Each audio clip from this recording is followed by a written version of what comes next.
വെറുമൊരു ചെറിയ സന്ദർശനം, പക്ഷേ ഫലം ഞെട്ടിക്കുന്നത്. 5 രാജ്യങ്ങളിലേക്കുള്ള യാത്രയുടെ ആദ്യഘട്ടമായി യുഎഇയിലിറങ്ങിയ പ്രധാനമന്ത്രി നരേന്ദ്രമോദി അവിടെ ഒപ്പിട്ടത് 7 നിർണായക കരാറുകളാണ്.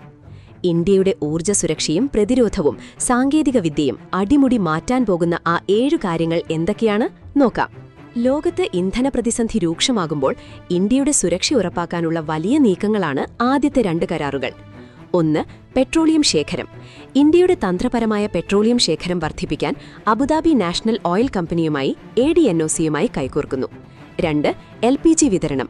ഇന്ത്യയിലേക്ക് ദീർഘകാലത്തേക്ക് മുടക്കമില്ലാതെ പാചകവാതകം LPG എത്തിക്കാനുള്ള കരാറും ഉറപ്പിച്ചു കഴിഞ്ഞു. ഇനി ഗൾഫിൽ യുദ്ധമുണ്ടായാലും ഇന്ത്യയിലെ അടുക്കളകളിലും വണ്ടികളിലും ഇന്ധനം മുടങ്ങിയില്ലെന്നുറപ്പാക്കാനുള്ള മാസ്റ്റർ പ്ലാനാണിത്. 3. ഒരു വമ്പൻ പ്രതിരോധ കരാറാണ്, സ്ട്രാറ്റജിക് ഡിഫൻസ് പാർട്ട്ണർഷിപ്പ്. ആയുധ നിർമ്മാണം, സൈനിക പരിശീലനം, സൈബർ ഡിഫൻസ്, സമുദ്ര സുരക്ഷ എന്നിവയിൽ ഇന്ത്യയും UAEയും ഇനി ഒരേ മനസ്സോടെ പ്രവർത്തിക്കും. മിഡിൽ ഈസ്റ്റിലെ ഇന്ത്യയുടെ ഏറ്റവും വലിയ സൈനിക പങ്കാളിയായി UAE മാറുകയാണിതിലൂടെ. അടുത്ത 2 കരാറുകൾ കടൽ വഴിയുള്ള വ്യാപാരത്തെക്കുറിച്ചാണ്. ഗുജറാത്തിലെ വഡിനാറിൽ ഒരു വമ്പൻ കപ്പൽ നിർമ്മാണ അറ്റകുറ്റപ്പണി കേന്ദ്രം വരാൻ പോകുന്നു. ഇതിനൊപ്പം ഈ മേഖലയിൽ ഇന്ത്യക്കാർക്ക് വിദഗ്ധ പരിശീലനം നൽകാനുള്ള പദ്ധതിയും അംഗീകരിച്ചു. ഇത് മേക്ക് ഇൻ ഇന്ത്യ പദ്ധതിക്ക് വലിയൊരു കുതിപ്പേകും. 6ാമത്തെ കരാർ ടെക്നോളജി പ്രേമികളെ ഞെട്ടിക്കുന്നതാണ്. ഇന്ത്യയിലെ സീഡാക്കും UAEയുടെ G42ഉം ചേർന്ന് 8 എക്സാഫ്ലോപ്പ് സൂപ്പർ കമ്പ്യൂട്ടർ ക്ലസ്റ്റർ നിർമ്മിക്കും.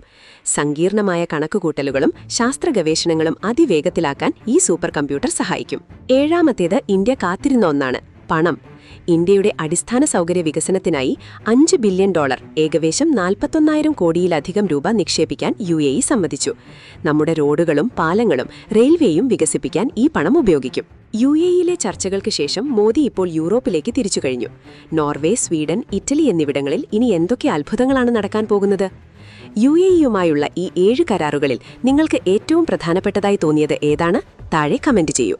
കൂടുതൽ ലോക വാർത്തകൾക്കായി ചാനൽ സബ്സ്ക്രൈബ് ചെയ്യാൻ മറക്കരുത്.